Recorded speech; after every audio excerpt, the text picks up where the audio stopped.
एक रात में 84 गांव के लगभग 600 घरों के लोग अचानक गायब हो गए।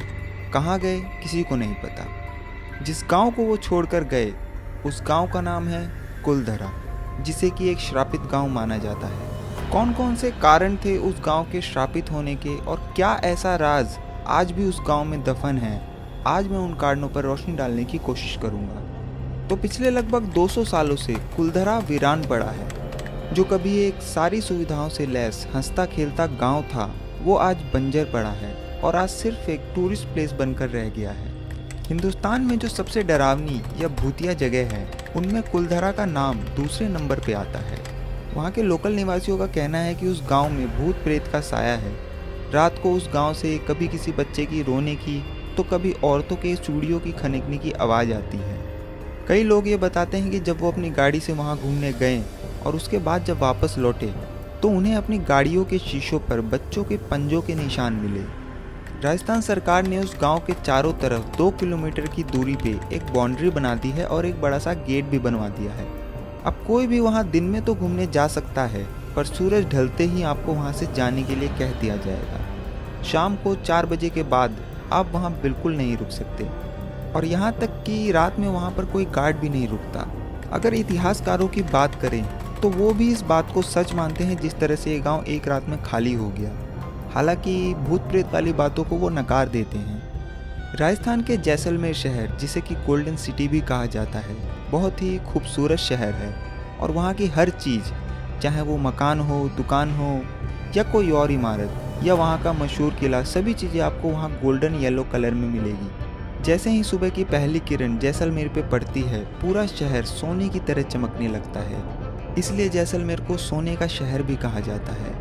जैसलमेर से महज 18 किलोमीटर की दूरी पे ये कुलधरा गांव बसा हुआ है और जैसलमेर से कुलधरा का सफ़र बड़ा ही वीरान सा है। पूरा रोड आपको सुनसान मिलेगा। आपको बड़ी ही मुश्किल से 5-6 किलोमीटर बाद आपकी गाड़ी के अलावा कोई और दूसरी गाड़ी दिखेगी। जब आप वहाँ पहुँचेंगे तो गेट से एंट्री करते ही आपको कुछ अजीब सा महसूस होगा।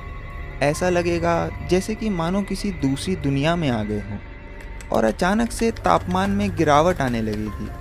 अगर आप गर्मियों की दोपहर में भी वहां जाएंगे तो आपको गर्मी का एहसास नहीं होगा। वहां पर घूमने गए लोग बताते हैं कि कई बार उन्हें ऐसा एहसास होता है जैसे किसी ने उनके कंधे पर हाथ रखा हो, पर वहां कोई नहीं होता। ऐसा लगता है मानो कुछ औरतें वहां बैठकर हंसी ठिठोली कर रही हो और लोगों के चहलकदमी की आवाज़ अक्सर वहां आती रहती है।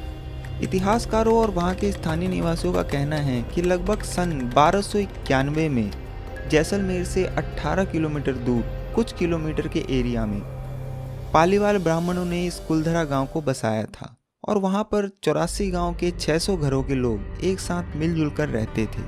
पालीवाल जाति के लोग बहुत ही होनहार, पढ़े लिखे, रईस और बहुत ही मेहनती थे। इन लोगों का दिमाग बहुत ही तेज था और ये लोग अच्छे वैज्ञानिक भी माने जाते थे। इन लोगों ने उस जमाने में भी बहुत ही नई तकनीकों का इजाद किया था। इन्होंने बहुत ही वैज्ञानिक तरीकों से अपने घर बना रखे थे और काफ़ी घर आज भी वहाँ मौजूद है और ये अभी भी बिल्कुल नए जैसे लगते हैं। गर्मी में 45 डिग्री के तापमान में भी उन घरों के अंदर ठंडी हवाएं आती हैं और आपको ये महसूस भी होगा अगर आप वहाँ उन घरों में जाएंगे। पालीवाल लोगों का मेन पेशा जानवरों को पालना और खेती करना था। पालीवालों ने एक ऐसी तकनीक ईजाद की थी कि बारिश का पानी रेत में गुम नहीं होता था, बल्कि एक खास गहराई पर जाकर जमा हो जाता था, जिसकी वजह से वो थार जैसे वीरान रेगिस्तान में भी फसल उगाने में कामयाब हुए। वो भी कोई मामूली फसल नहीं, बहुत ही उम्दा किस्म की फसलें। उन्होंने वहाँ पर कई बावली और तालाब भी बनाए थे, जिससे वो अच्छी खेती करते थे, जो कि आपको आज भी वहाँ देखने को मिल जाएगा। तो आखिर ऐसा क्या हुआ कि इतना उन्नत और विकसित गांव एक रात में ही वीरान हो गया? दरअसल उसका कारण था जैसलमेर का दीवान सालम सिंह। सालम सिंह एक बहुत ही क्रूर दीवान था और कुलधरा गांव भी उसी के प्रशासन में आता था और उसके क्रूर होने के पीछे भी एक कहानी है। दरअसल जब वो 11 साल का था तब उसी की नज़रों के सामने उसके पिता की गर्दन काट दी गई थी किसी राजद्रोह के आरोप में। उसके पिता भी जैसलमेर के सोनार किले में दीवान थे। उसी घटना ने सालम सिंह को इतना क्रूर और निर्दयी बना दिया। कहते हैं कि उसके बाद से ही वो उस सोनार किले पे कब्जा करना चाहता था और पूरे राज्य को हथियाना चाहता था। सालम सिंह औरतों में भी बहुत बदनाम था। औरतें उसका नाम सुनकर भी कांप जाती थी। कोई भी औरत उसके महल की परछाई से भी होकर नहीं गुजरना चाहती थी। एक बार सालम सिंह कुलधरा गांव का दौरा कर रहा था तो अचानक उसकी नज़र वहां के पुजारी की बेटी पर पड़ी और उसकी नीयत खराब हो गई। उस लड़की को पाने के लिए उसने बहुत कोशिश की और अलग अलग तरह के लगान लगाए ताकि पालीवाल ब्राह्मण उसके सामने झुके और वो अपनी मंशा पूरी कर सके। पर पालीवाल ब्राह्मण बहुत ही उन्नत और रईस थे और इस वजह से उसकी ये चाल कामयाब नहीं हो पाई। यहाँ तक कि उसने उस लड़की को कई बार उठवाने की कोशिश भी की पर वो उसमें भी कामयाब नहीं हो पाया। आखिरकार जब उसे कोई कामयाबी हासिल नहीं हुई और उस लड़की को पाने की चाहत उसके मन में इतनी बढ़ गई थी कि उसने सीधा उस गांव में संदेश भिजवा डाला कि अगले पूर्णमासी की रात तक उस लड़की को सालम सिंह की हवेली पर पहुंचा दो, वरना अगले दिन वो अपने सैनिकों के साथ उस गांव पर हमला कर देगा। ये सुनकर पालीवाल लोग बहुत परेशान हो गए। उन्हें समझ में नहीं आ रहा था कि अब क्या करें, क्योंकि पूर्णमासी की रात आने में बस कुछ ही दिन का वक्त रह गया था। हर आदमी अपने अपने तरीके से सुझाव दे रहा था पर इसके लिए उनके पास वक्त नहीं था। उसके बाद गांव में पंचायत बुलाने का फैसला हुआ और उसी दिन सारे 84 गांव के लोग एक मंदिर में इकट्ठा हुए। उसके बाद अलग अलग लोगों से राय ली गई। किसी ने कहा कि हम साथ मिलकर इसके खिलाफ लड़ेंगे, पर वो कुछ हजार लोग इतनी बड़ी सेना का सामना नहीं कर सकते थे। किसी ने कहा कि वो परिवार वहाँ से चला जाए, पर सालम सिंह के जुल्म के किस्से बहुत ही मशहूर थे और उन्हें पता था कि अगर ये लोग चले गए तो वो बाकी बचे लोगों पर इतना जुल्म करेगा कि वो लोग उसे बर्दाश्त नहीं कर पाएंगे। अंत में सभी 84 गांव के लोगों ने एक मत से फैसला लिया कि वो सभी एक साथ उस गांव को छोड़कर वहां से खामोशी से चले जाएंगे।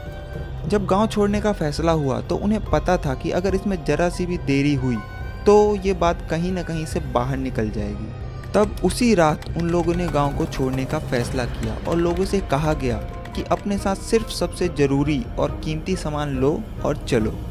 उसके बाद लोगों ने जल्दी जल्दी में अपने ज़रूरी और कीमती सामान को उठाया और बाकी सामान जैसे पड़ा था वैसे ही छोड़कर चल दिए।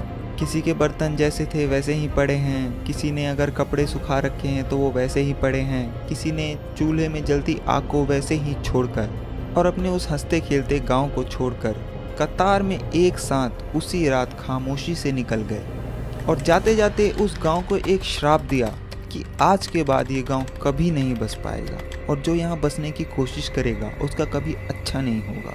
कहते हैं कि जो एक रात उस गांव में रुक जाता है वो बच नहीं पाता और कई लोग उस गांव में बसने के लिए गए तो सही पर कभी वापस नहीं आए। 2013 में पैरानॉर्मल सोसाइटी के लोग भी वहाँ गए थे इस भूत प्रेत और आत्माओं की पड़ताल करने।